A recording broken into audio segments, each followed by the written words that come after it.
The silence inside the luxury SUV was more suffocating than the blizzard raging outside. Julian sat in the passenger seat, his forehead pressed against the cold glass.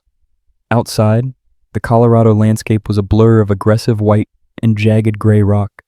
They were miles from civilization, miles from the small apartment he'd packed up this morning, miles from the life he thought he was going to have. "Stop shaking," his uncle muttered from the driver's seat, his knuckles white on the leather steering wheel. "You're making me nervous." "I'm shaking because you sold me," Julian whispered, his voice raspy. He didn't look away from the window. He couldn't bear to look at the man who had brokered this deal. "To pay off Dad's gambling debts, like I'm a horse or a used car." "You're being dramatic, Julian. The Sterling family owns half this state. You're going to live like a king." "I'm going to live like a prisoner," Julian corrected hollowly. "Sold to two men, brothers, twins." He had heard the rumors in town. Everyone had. The Sterling twins, Weston and Cole. They were the undisputed kings of Silver Creek. They were feared, respected, and whispered about in equal measure. They were known for their ruthlessness in business and their absolute isolation. They didn't let outsiders in. Until now. The SUV slowed, turning off the main highway onto a private road. Massive timber gates, branded with a silver S, loomed out of the snowstorm. They swung open automatically, sensing the car's approach. As they drove up the winding, pine-lined driveway, the house came into view. It wasn't a farmhouse. It was a fortress, constructed of black stone, steel-tinted glass. It sat on the edge of a cliff overlooking the frozen valley. It was breathtakingly beautiful and terrifyingly cold. The car stopped. "This is it," his uncle said, unlocking the doors. "Don't mess this up, Julian, for the family's sake." Julian stepped out into the biting wind. The cold slapped his cheeks, instantly numbing his skin. He grabbed his single duffel bag, everything he owned in the world, and turned toward the house. They were waiting. Standing on the wide, sheltered porch were two men. Even from this distance, their presence was a physical weight. They were identical in stature, tall, broad-shouldered, built like mountains. They wore dark denim, heavy shearling-lined jackets, and black cowboy hats pulled low. Julian walked up the stone steps, his heart hammering against his ribs like a trapped bird. As he reached the top step, the differences between them became stark. The twin on the left was leaning against a wooden pillar, his posture relaxed, a thumb hooked casually in his belt loop. He pushed his hat back, revealing messy dark blonde hair and eyes the color of warm amber. He smiled, and for a second, the biting cold seemed to recede. "You must be Julian," he said. His voice was deep, smooth, like good whiskey. "I'm Weston. We've been waiting for you." "Waiting," Julian repeated, his voice barely audible. The twin on the right didn't smile. He stood with his arms crossed over his chest, his feet planted wide. His energy was different, sharper, darker. His hair was darker too, almost black, and his eyes were a stormy gray that looked like the sky before a blizzard. He stared at Julian with an intensity that made Julian want to run. "I'm Cole," the dark twin said. His voice was a low rumble, rougher than his brother's. "Get inside. You're freezing." It wasn't a suggestion. It was an order. The interior of the house was vast. Vaulted ceilings stretched high above, and a stone fireplace, large enough to stand inside, roared with a massive fire. The heat washed over Julian, but it didn't stop the shivering deep inside his bones. "Sit," Weston said gently, gesturing to a plush leather sofa that faced the fire. "Can I get you a drink? Whiskey? Water?" "Water, please," Julian said, perching on the very edge of the sofa. He kept his duffel bag on his lap, hugging it like a shield. Cole moved to the fireplace, leaning his arm against the mantel, staring into the flames. He hadn't looked away from Julian since they entered the room. It felt like being in a cage with a predator that hadn't decided if it was hungry yet. Weston returned with a glass of water. He sat on the coffee table in front of Julian, forcing Julian to look at him. "I know you're scared," Weston said softly. "I know what your uncle told you." "He told me I'm the payment," Julian said, his grip tightening on his bag. "He told me my father owes you $5 million, and that I'm the collateral." "Your father is a thief," Cole spoke up. He didn't turn around. "He defrauded our company. He stole from us. In the old days, we would have handled it differently, but we needed something else." "A husband," Julian whispered. Cole turned then, his stormy eyes locked onto Julian's. "A legacy. We built this empire together. We run it together, and we realized we wanted to share a life together too. But finding someone who understands us, someone who can handle both of us, is rare. So you bought one, Julian shot back. The fear was momentarily eclipsed by a flash of anger. You couldn't find love, so you purchased it. Weston chuckled, a low, genuine sound. Feisty, I like that. Cole's eyes narrowed, but there was a flicker of interest there too. He walked over, towering over the seated Julian. We didn't buy you to be a slave, Julian, Cole said. We cleared your family's debt to give you a choice. You could have let your father go to prison and lost your family home. You chose to come here. That's not a real choice, Julian argued. It's the only one you had, Cole stated flatly. He placed a hand on the back of the sofa, leaning down until his face was inches from Julian's. So let's get the rules straight right now. We don't do things by halves. You aren't here to be a roommate. You are here to be our husband. Both of you? Julian asked, his breath hitching. Both of us, Weston confirmed, his voice losing its playful edge, becoming serious. Equally. Completely. There is no picking favorites, Julian. You don't get to choose the nice one and ignore the mean one. We are a unit. You take both, or you take neither. That's impossible, Julian stammered. People don't work like that. Hearts don't work like that. Ours do, Weston said, and yours will learn. Dinner is at 7. Cole straightened up, the moment broken. Weston will show you to our room. Our room. The words echoed in Julian's head as he followed Weston up the sweeping grand staircase. The bedroom was the entire top floor of the West Wing. It was enormous, with floor-to-ceiling windows overlooking the snow-covered peaks. But dominating the room was the bed.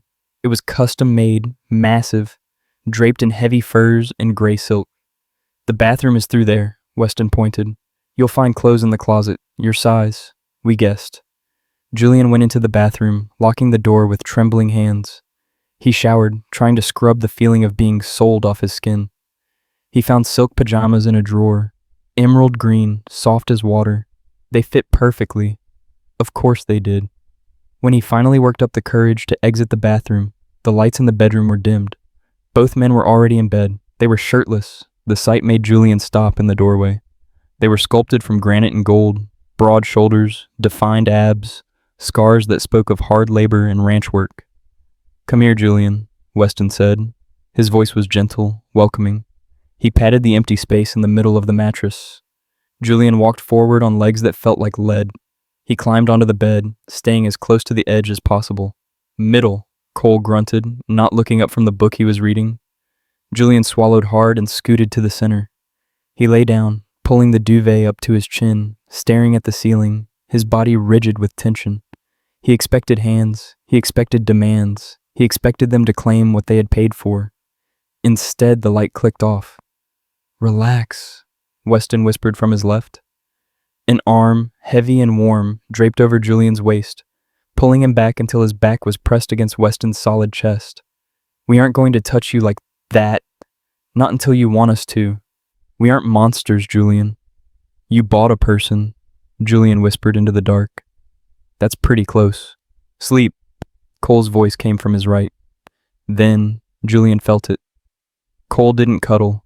He didn't wrap him in a hug, but he placed his hand, large, calloused, and heavy, on Julian's hip. It rested there, immovable, a claim, an anchor.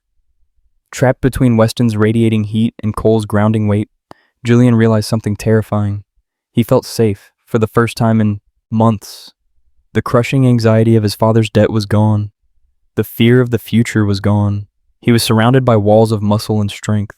Against all odds, he closed his eyes and slept. The first month was a lesson in duality. Julian quickly learned that while they looked identical, they were elemental opposites. Mornings belonged to Weston. Weston was the sun. He was energy, motion, and charm. He woke Julian up with coffee and stories. He dragged Julian out to the stables, introducing him to the horses with a boyish enthusiasm. This is Star, Weston said one morning, introducing Julian to a gentle mare. She's yours. I don't know how to ride, Julian admitted, stroking the horse's velvet nose. I'll teach you, Weston grinned, his amber eyes sparkling. I'll teach you everything. And he did. Weston taught him to ride, to lasso, to drive the snowmobiles. He made Julian laugh, something Julian hadn't done in years. Weston touched him constantly, a hand on the shoulder, a ruffle of hair, a lingering hug. He was easy to like, easy to fall for. He was the romantic hero Julian had read about in books. Evenings belonged to Cole. Cole was the earth, the rock. He spent his days running the business side of the ranch, dealing with problems, enforcing order. He barely spoke, but Julian began to notice the details. When Julian was sketching in the library and rubbed his cold hands together, the thermostat was silently turned up 5 minutes later. When Julian mentioned he missed his mother's spicy stew, the ingredients appeared in the kitchen the next day, and Cole stood silently by the counter, chopping vegetables with lethal precision while Julian cooked. One evening, a blizzard knocked out the power. The massive house plunged into darkness. Julian, terrified of the dark since childhood, froze in the hallway, his breathing coming in shallow gasps. A beam of light cut through the black. A flashlight. Cole was there. He didn't say a word. He simply walked up to Julian, wrapped a heavy wool blanket around his shoulders, and took his hand. He led Julian to the great room where he had already built a roaring fire. He sat Julian down on the rug and sat behind him, pulling Julian between his legs so his broad chest acted as a backrest. "I hate the dark," Julian whispered, embarrassed. "I know," Cole rumbled, his chest vibrating against Julian's back. "I saw you leave the nightlight on in the bathroom. You don't have to be afraid here. Darkness can't touch you when we're around." "Why are you so quiet?" Julian asked, emboldened by the firelight. "Weston tells me everything. You tell me nothing." "Weston is the light," Cole said simply, his hand resting protectively over Julian's heart. "He's the joy. That's his job." "And what's your job?" Cole tightened his grip slightly. "I'm the wall. I'm the one who stands between you and the world. I'm the one who catches you when you fall." Julian turned his head, looking up at Cole's sharp jawline in the firelight. "That sounds lonely." Cole looked down. For the first time, the storm in his eyes cleared, revealing a raw, aching hunger. "It was. Until you." That night, Julian didn't pull away when Cole's arm tightened around him in bed. He leaned into it. 3 months in, the guilt became unbearable. It happened in the greenhouse. Julian was repotting orchids, tears streaming down his face. He felt like he was being torn in two. The door opened. Both of them entered. They always seemed to know when he was in distress. It was like they shared a psychic link to him. "Julian?" Weston asked, rushing forward. "Baby, what's wrong? Did you cut yourself?" Julian shook his head, stepping back from Weston's reach. "I can't do this anymore." Cole went still, his presence filling the room like a thunderhead. "You want to leave?" His voice was dangerously quiet. "No," Julian cried. "That's the problem. I don't want to leave. I love you." He looked at Weston. "I love you. You make me feel alive. You make me happy." Then he looked at Cole. "And I love you. You make me feel safe. You make me burn." He sobbed, covering his face. "But it feels different. You told me it had to be equal. You told me I couldn't choose. But I don't love you the same way. Weston feels like flying, and Cole feels like drowning. And I feel like I'm betraying the agreement because I can't make it identical." Silence stretched in the humid air. Then, rough hands pulled his hands away from his face. Cole was kneeling in front of him. It was the first time the proud, stoic man had ever knelt. "Listen to me," Cole commanded, his voice thick with emotion. "Equal does not mean identical, Julian." "We're different men," Weston said softly, stepping up behind Julian and wrapping his arms around his waist, resting his chin on Julian's shoulder. "Of course you love us differently. How could you not?" "But you said..." "We said you have to be ours completely," Cole corrected. He reached up, wiping a tear from Julian's jaw with his thumb. "I bring you passion. I bring you the ground beneath your feet. That is how I love you. And I bring you laughter," Weston whispered against his ear. "I bring you the sun. That is how I love you." "You need both," Cole said, intense. "A plant needs soil and it needs sun. You don't love the soil less than the sun. You just need them for different reasons." "So I'm not failing you?" Julian asked, his voice trembling. "Failing us?" Cole let out a rough laugh. "Julian, you are the only thing holding us together. You are the heart of this house." Cole leaned up and kissed him. It wasn't gentle. It was possessive, desperate, and searing hot. It tasted of ownership. When Cole pulled back, Weston kissed him immediately, sweet, deep, and lingering. "We love you," Weston said. "However you love us, we'll take it. Just don't stop." That night, the boundaries finally dissolved. There were no separate sides of the bed. There was just a tangle of limbs, heated skin, and 3 hearts beating in a chaotic, perfect rhythm.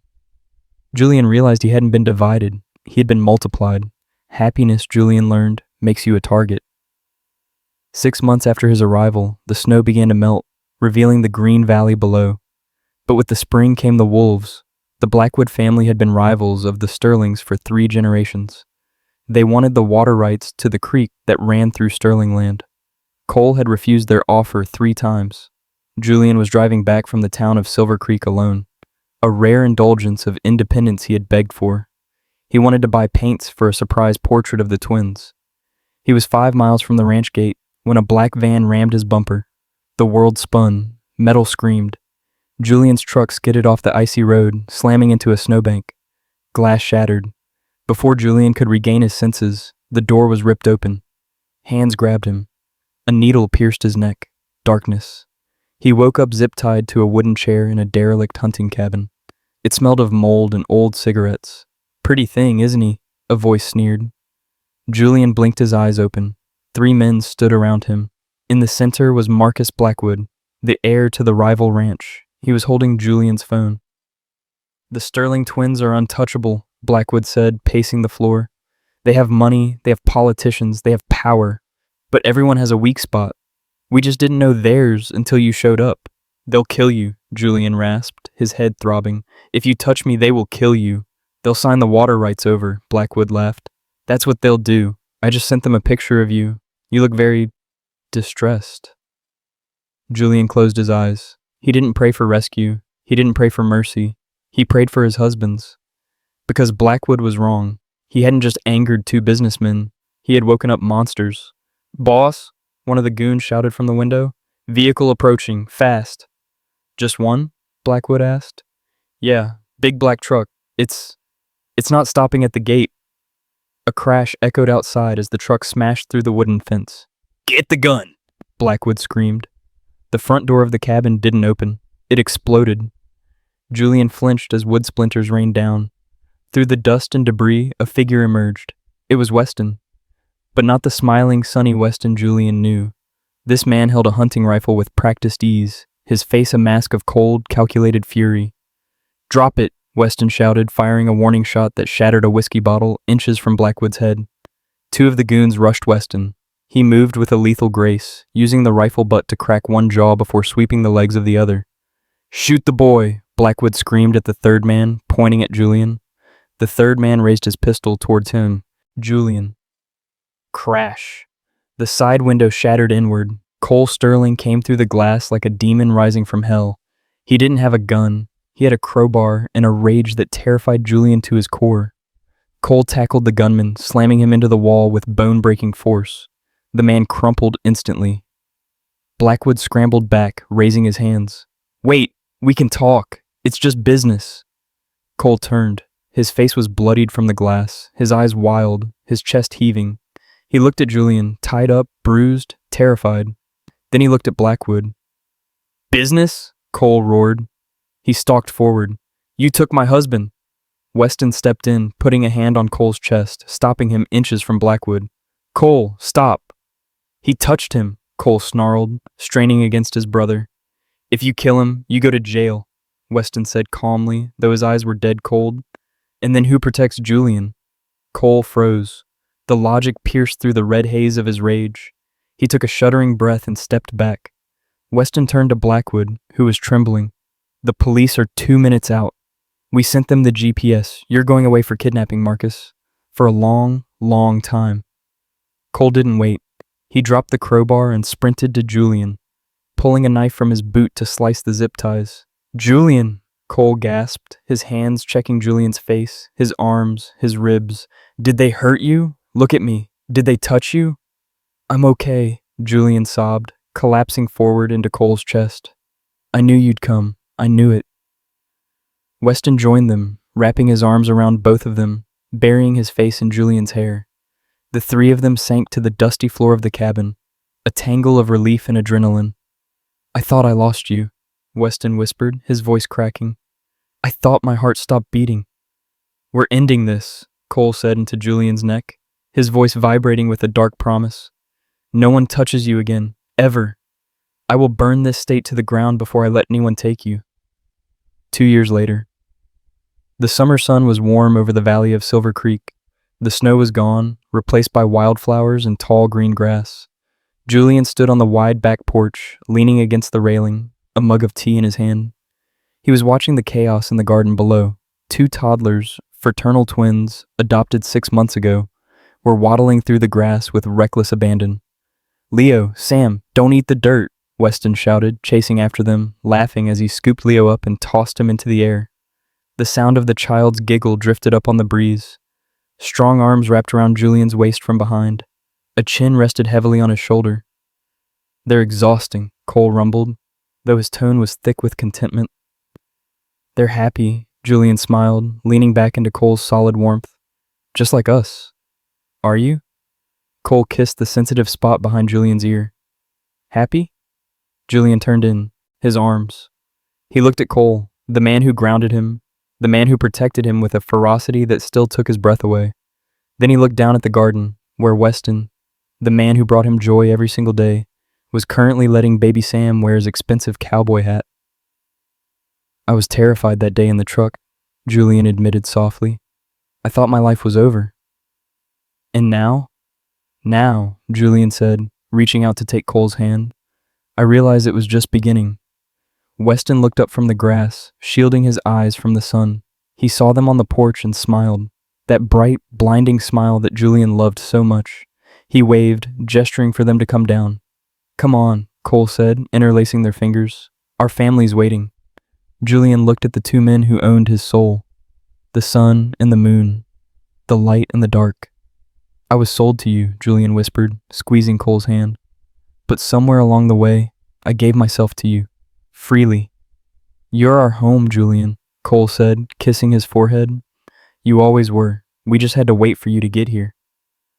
As they walked down the steps to join Weston and the children in the sunlight, Julian realized that sometimes the love you never chose becomes the only love you can't live without. He didn't have to choose between them. He never did. He was bound to them, and they were bound to him forever.